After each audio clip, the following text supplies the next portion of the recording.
Former Kalamazoo Township Treasurer Shireen Miller is pushing back on the findings of a January 3rd party investigation, questioning her competency for the job.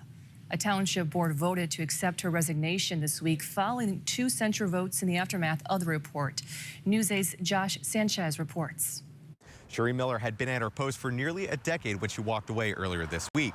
She says that she regrets not taking part in the investigation and describes being pushed out of her office. However, the report and township officials paint a much different picture. I will move that we adopt the resolution of censure against the Township Treasurer Shireen Miller. In January, a censure vote by the Township Board stripped Shireen Miller of several treasurer responsibilities. The motion carries. It followed a scathing report from a third party outlining a list of issues from mismanagement to incompetency. I dispute almost all of the allegations. Investigators noted that a new deputy treasurer was never selected after the previous one left in August.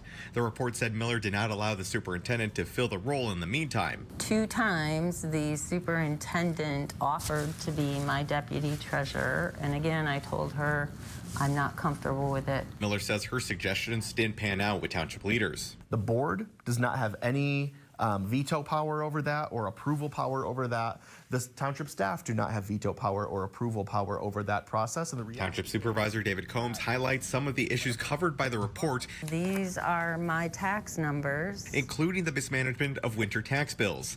He says Miller's filings would have resulted in a $150,000 mistake. Had those staff not been acutely aware of those issues, that would have actually cost the township and thereby the taxpayers 6 figures of funds. I sent the correct database to the superintendent saying I feel very confident that my taxable value, real taxable value, and the assessor's taxable values match.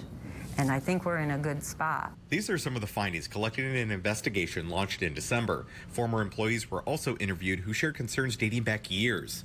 Combs, who was elected supervisor in 2024, says previous deputy treasurers had worked tirelessly to fix the errors. Thankfully to those deputies, that meant that this was often contained within either the finance department or just the treasurer, the deputy treasurer's office. We'll have more on the days and conversations leading up to that resignation and her severance package coming up at News 8 at 6. In Kalamazoo Township, Josh Sanchez, News 8.